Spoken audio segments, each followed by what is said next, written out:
Take a deep breath in through your nose. Make sure you feel the strength of the air opening up those areas.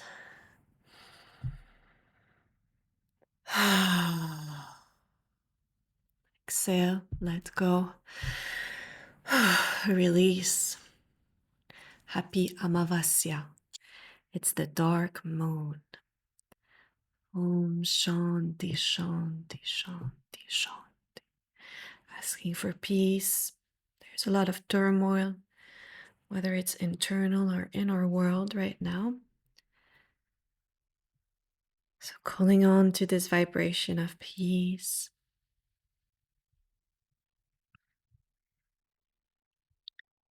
Let's take a pause together.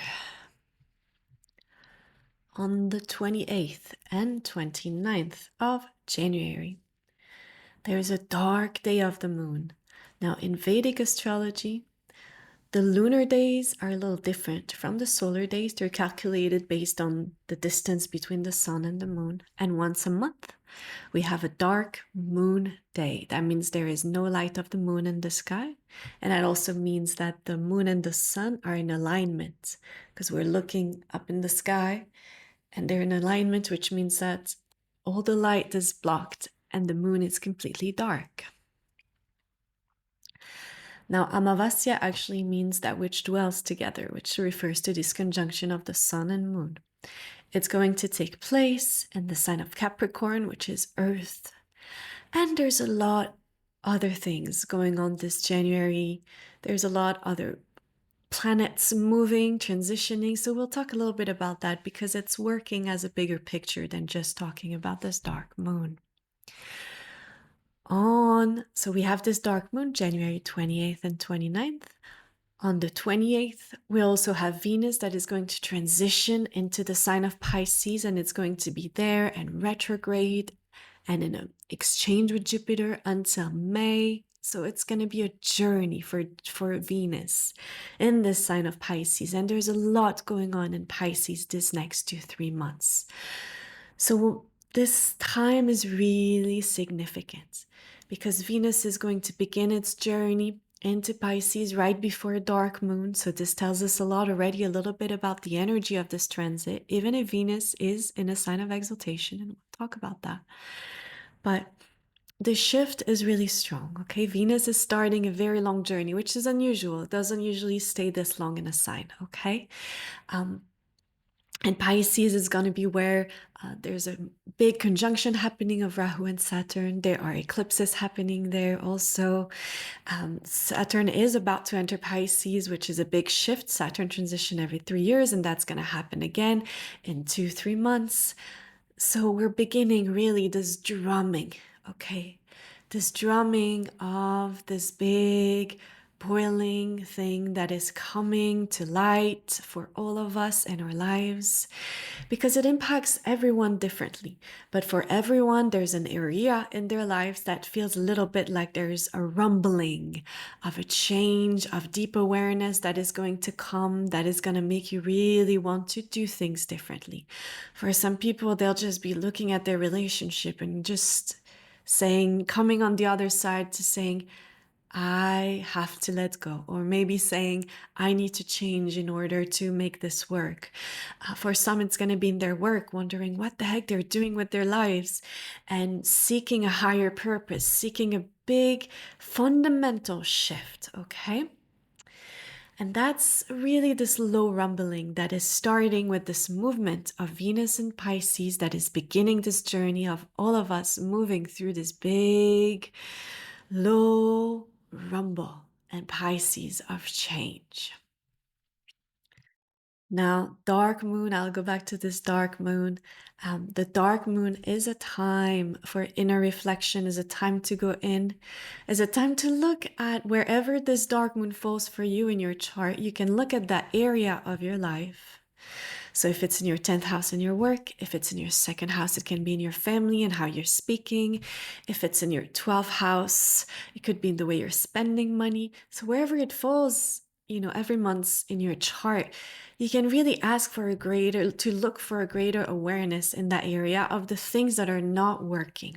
And that's why dark moons are about letting go. We can look through our house and get rid of things. We can finally look around and move the furniture and say, I need a change. I need to move things. I need to let go of this thing that's been hanging there for a while. Now, this specific dark moon on the 28th and 29th of January is Mauni Amavasya. It's an incredibly spiritual time in the Vedic calendar where we go in and we take vows of great silence and try to really call onto our inner heart or inner soul or inner spirit to really connect with that part of ourselves and kind of shut up. Shut up with our thoughts, our worries, the things we want, the things that haven't worked out, and really come deeply in to just be, to remember what it's like to just be present. Okay? And it's an important message in this time because, again, to go back to this Pisces and this Rahu Saturn coming up very soon, it's very airy. There's a lot of air. There's an air predominance with creation and the movement of creation in the world. Yeah. So it's important to stay grounded and slow down. Slow down. Now, we talked a little bit about Mauni Amavasya. We talked about Venus beginning its journey through Pisces. We talked about a lot of things that are happening in Pisces and how it's shaking things up in our lives, in the world. Okay. We talked about the predominance of air and staying grounded. And we talked about this beautiful moon of silence. Now, another thing to note. Venus is really representing of love, romance, connection, health, well-being, and it's going to be in an exchange with Jupiter for the whole duration of this journey. So when it comes to this area of your life, be patient and open and expect things to shift because on February 4th, Jupiter is going to start moving forward again, and it's been retrograding, going backwards.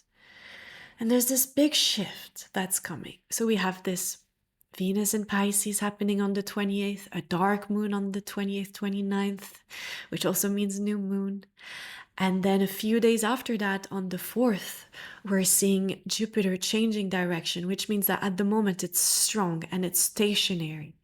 And that means that it's really showing when planets are stationary, slowing down and changing direction. That's when they'll give a lot of results. So it's giving a strong karmic moment in time. And that's why I'm calling for caution. I'm calling for patience. If there's things you really want to shift, you have those decisions, just keep your mind slowed down and try to wait until you're on the other side of that change of direction in Jupiter to really call in a change if that's what you're seeking and if that's what you're calling in. Just be patient, slow down in your decision making until that February 4th shift. That doesn't mean you can't and you shouldn't make decisions, but it means just try not to be too impulsive. Yeah, write things down, really maneuver the world with awareness. I say mindfulness, be very mindful. Now, this shift of Jupiter on February 4th, it's going to unlock things because Jupiter has been retrograde and now it's moving forward again. And it's going to unlock new opportunities and things that have been kind of held back because of this movement of Jupiter that was looking back rather than looking forward. So if there's something that's been really stuck, especially with this exchange with Venus, expect shifts and opportunities to change. Yeah? Doesn't always mean great or bad, but it just change. Opportunities are changing. And what's being offered to us is changing. And then we get to reflect on what's important, what we're creating, and how we want to flow with these things shifting. Because opportunities are going to be presented, new opportunities are going to be presented, and now it's our turn to really tune into our heart and use this dark moon of silence, use this time between now and February 4th to be really clear what we're creating, what we're choosing in our lives, what obstacles we're unwilling to do anything about, that we have to face ourselves where we're just unwilling to change, or which which part of ourselves is resistant to this change, this energy that's trying to propel us forward, but there's a part of us that's holding back. So this is a great time to really sit with all those aspects so that when the opportunities come, we can be clear about which direction we want. Because we're often tested in this world. You'll see that if you live long enough. We're often tested into, are you sure you want this? Are you sure you want that? Are you sure that's the value that you've been trying to hold on to? That's the highest expression of you? Is that really the direction you want to take? And opportunities arise, and then we have to make our choices, and we have to be clear about what do you want. We all love that part in the Notebook where he's screaming and he's saying, what do you want? What do you want? What do you want? And it's so incredibly relevant of a human experience, because what do you want? And so this moment in time, I'm gently asking you to ask yourself this question: what do you want? Now is the time to ask that again, because you ask yourself again and again, and the times change and you learn lessons. And sometimes is not time for opportunity, sometimes is time for opportunity. So things shift and change. And what do you want has to be a question that's a resonance inside. And that's a deep communication with your inner soul. In Vedic astrology, we have a beautiful tradition of learning about the Atma Karka, that planet that shows the flavor or the tune of your soul in this incarnation. And that planet is incredibly important, because that's what the soul is longing for, at the deep seed of what's inside of you. And there are obstacles to getting that deep soul longing. Sometimes a lot of obstacles have to be overcome. That's why they tell you, worship Ganesha, worship Ganesha, worship Ganesha. Oh my God, the obstacles. Yeah. Well, that's the great journey of life. That's the great journey of life. And we fail. Sometimes we'll make the wrong decision. Wrong decision is just learning a lesson. Just realizing that I have this beautiful incense going right in front of my face. It smells beautiful. It's a very grounding incense. Okay. So we talked about this coming week's, the airy energy. Jupiter's moving forward again. We have this dark moon. I gave you the message of what to do with this energy of this moment in time. If you're wanting some one-on-one guidance, you can check my website, make an appointment, come talk about what's happening in your heart, what's happening in your life, what you're wanting to create if you're not so sure, if you're wanting to have a clear direction. Come along. I love having clients. I love having people in my office. It brings me great joy to do that work. All right, give this space a follow, thumbs up, all the good things. And I'm sending you much love. And we'll talk again on the full moon. Maybe we'll do a little mantra. We'll go on for Ganesha.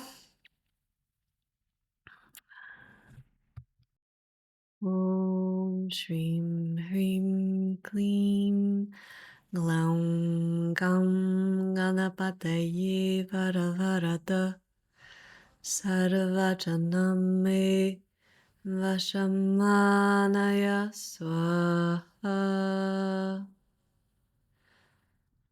May your heart be peaceful. Shanti.